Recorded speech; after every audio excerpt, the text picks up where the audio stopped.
as you all know, was the last JHA Council of the Slovak presidency.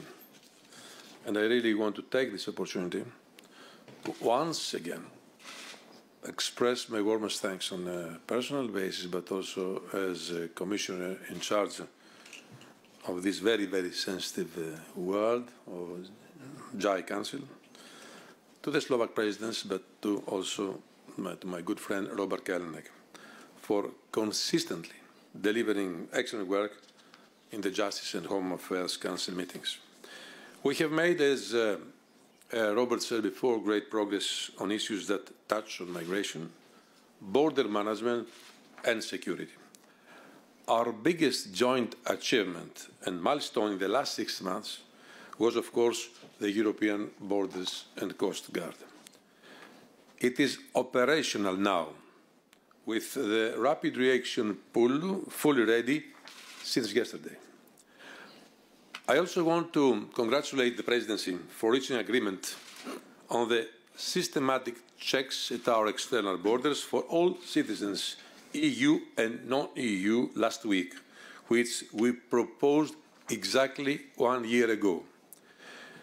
This will be an additional tool in our fight against the threat of foreign terrorist fighters.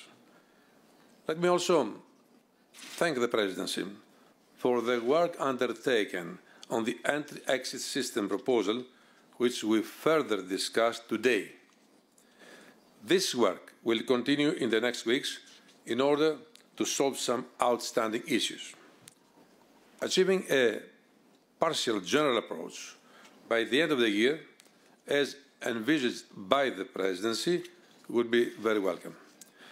Yesterday, we also reached an agreement on the visa suspension mechanism in record time, and I invite the European Parliament and Council now to give visa liberalization to Georgia and Ukraine soon.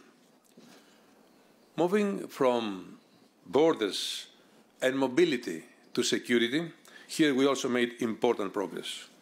We reached an agreement on the Terrorism Directive recently, which will provide law enforcement and prosecutors with the tools they need to fight the evolving terrorist threat. It will make the European Union safer while respecting our high standards of fundamental rights. For the Firearms Directive, final negotiations are still ongoing, and I hope an arrangement is within reach before the end of this year. Finally, we made important progress in our discussions on how to reform the common European asylum system. I have to admit, Robert, starting your presidency, when the Commission drops 7 legislative proposals on your table, is not the easiest, but you made it. But of course, the question of Dublin and sharing responsibility and solidarity, as I have repeatedly said, is not just legal, but also political. There is convergence on a number of important principles, and today's discussion were very encouraging. We need now to continue the good work done so far and build up a robust and future-proof system that strikes the right balance. We need a clear, predictable, efficient, but most of all, fair Dublin system that enable us to act in a structured and effective manner both in times of calm and in times of crisis. On the new European Union Agency on Asylum, discussions have advanced very well. The Presidency, with the support of the Commission, is working hard to find an agreement in the Council before the end of this month. Regarding Eurodac, I'm very pleased that the Council was able to reach a partial general approach today. On the remaining elements of our asylum reform package, there is progress on the qualification and reception conditions directives and the asylum procedures regulation. Discussions on the EU resettlement framework proposal have also started.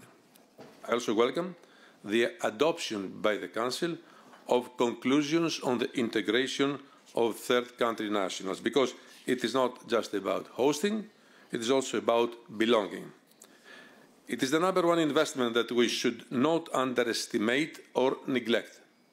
We have to learn from the past and turn the recent migration flows into an opportunity for Europe's societies as a whole. All of these elements and all this progress will help us establish a truly comprehensive asylum and migration policy in the European Union, ready for the future. As we close the year and close the presidency, we know that a lot of homework still awaits us on both migration and security issues in the next months. We now count on the Maltese presidency to take over and continue the discussions in the right direction in a true European spirit. Thank you.